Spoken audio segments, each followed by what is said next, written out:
हरियाणा में सूरजमुखी पर एमएसपी को लेकर भाजपा, जजपा सरकार और किसान संगठन आमने सामने हो गए हैं।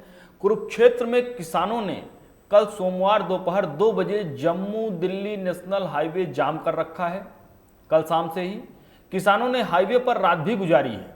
अब संयुक्त किसान मोर्चा का हरियाणा सरकार को सुबह 10 बजे का दिया अल्टीमेटम भी खत्म हो चुका है। किसानों ने कहा कि सूरजमुखी पर एमएसपी की घोषणा की जाए और किसान नेता गुरनाम चढ़ूनी को रिहा किया जाए। राकेश टिकैत कहते हैं, अब एसकेएम के नेता बैठकर आगे का फैसला लेंगे। नमस्कार, स्वागत है आप सभी का आपके अपने चैनल वीओपी हिंदी पर। मैं हूं आपके साथ मयंक तिवारी। हरियाणा के सीएम मनोहर लाल खट्टर की सरकार ने एक विज्ञापन जारी करके पूछा है कि हरियाणा में सूरजमुखी के सबसे ज्यादा रेट है, फिर भी क्या राष्ट्रीय राजमार्ग रोकना जायज है? डीएम शांतनु शर्मा ने कहा कि जिले में लाठी, डंडे, तलवार, गणासा आदि किसी भी तरह के घातक हथियार को लेकर चलने, पेट्रोल डीजल के बोतल में बिक्री पर रोक लगा दी गई है। धारा 144 लागू है। सरकार कहती है कि 29.13 करोड़ राहत राशि दे चुके हैं। सरकार का कहना है कि हरियाणा में 38,414 एकड़ में सूरजमुखी की फसल है।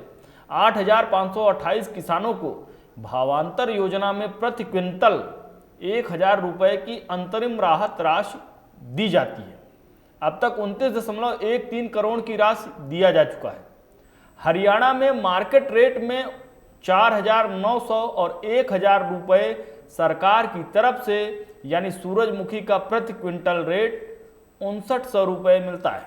उसके उलट अगर कर्नाटक की बात की जाए तो 4,077, पंजाब में 4,000, तमिलनाडु में 3,550, महाराष्ट्र में और गुजरात में 3,975 प्रति क्विंटल रेट है।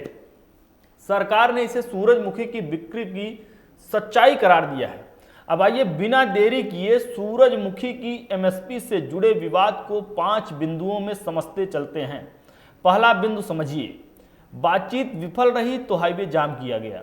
हरियाणा सरकार ने ऐलान किया था कि वह सूरजमुखी को भावांतर योजना के तहत खरीदेगी, जिसमें मार्केट रेट पर हुए खरीद में नुकसान की भरपाई सरकार करेगी। मगर किसान एमएसपी पर खरीद की मांग कर रहे हैं। इसको लेकर सरकार से बातचीत तो हुई लेकिन विफल रही।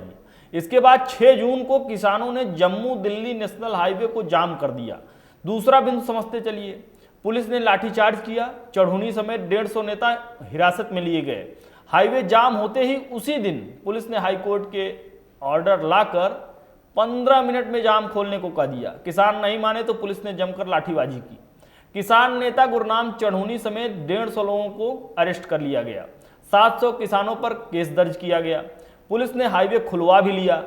बिना देरी किए तीसरा बिंदु समझते चलिए, किसान संगठन समर्थन में आते हैं, टोल पर प्रदर्शन करते हैं। नेताओं की गिरफ्तारी पर किसान भड़क गए। 7 जून को हरियाणा में सड़क जाम करने का ऐलान किया गया। ऐलान के मुताबिक किसानों ने रोड जाम कर दिया। रोड पर टोल प्लाजा पर प्रदर्शन किया। इस दिन भी कई किसान नेता हिरासत में लिए गए, लेकिन शाम को वो छोड़े गए। रोहतक में किसानों और पुलिस में झड़प हुई थी। अब चौथा बिंदु समझिए कि किसान नेताओं ने जमानत नहीं ली। 12 को महापंचायत बुला ली। इसी दिन गुरनाम सिंह चढ़ूनी समेत 9 किसान नेताओं को पुलिस ने कुरुक्षेत्र जिला कोर्ट में पेश कर दिया। अदालत में सभी ने जमानत लेने से इनकार किया। इसके बाद सभी को 14 दिन की न्यायिक हिरासत में जेल भेजा गया। इसके बाद कुरुक्षेत्र के शाहबाद में किसान नेताओं की रिहाई और एमएसपी को लेकर पंचायत हुई, जिसमें किसान संगठनों ने 12 जून को पीपली में महापंचायत का फैसला लिया। आखिरी और सबसे महत्वपूर्ण 5वां बिंदु समझते चलिए, महापंचायत में 2 बार बातचीत तो विफल हो गई। हाईवे पर जाम का ऐलान किया गया।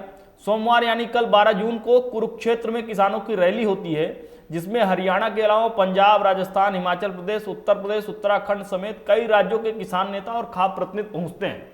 यहां 2 बार प्रशासन से बातचीत होती है, लेकिन सिरे नहीं चढ़ी, जिसके बाद दोपहर 2 बजे जम्मू दिल्ली नेशनल हाईवे जाम करने का ऐलान किया गया। कुल मिलाकर सरकार का किसानों की मांगों पर ध्यान देना जरूरी है। किसानों का विरोध एमएसपी विवाद के साथ हरियाणा सरकार की नीतियों और कृषि न्यूनतम समर्थन मूल्य के मुद्दे पर संकेत दे रहा है। एमएसपी गारंटी कानून के अभाव में किसानों का भरोसा कमजोर हो रहा है और वे अपने फसलों की बिक्री के लिए उचित मूल्य प्राप्त करने में परेशानी महसूस कर रहे हैं। इससे किसानों की आर्थिक स्थिति प्रभावित हो रही है और उन्हें आर्थिक संकट का सामना भी करना पड़ रहा है। इस संकट को समझने के लिए सरकार को किसानों के मांगों की गहराई से समझने की जरूरत है। एमएसपी विवाद के समाधान के लिए सरकार को किसानों के साथ संवाद करके समझने की जरूरत है कि उनकी आपातकालीन समस्याओं का निदान कैसे हो और कृषि न्यूनतम समर्थन मूल्य के संबंध में उचित नीतियां बनाई जाए। राष्ट्रीय से जुड़ी हर बड़ी खबर के लिए जुड़ रही है वीओपी हिंदी के साथ। अगर आपने चैनल को सब्सक्राइब नहीं किया है तो फौरन कर दीजिए। वीडियोस को ज्यादा से ज्यादा लाइक कीजिए, दबा के शेयर कीजिए और कमेंट सेक्शन में जाकर बेबाकी के साथ अपनी राय रखिए।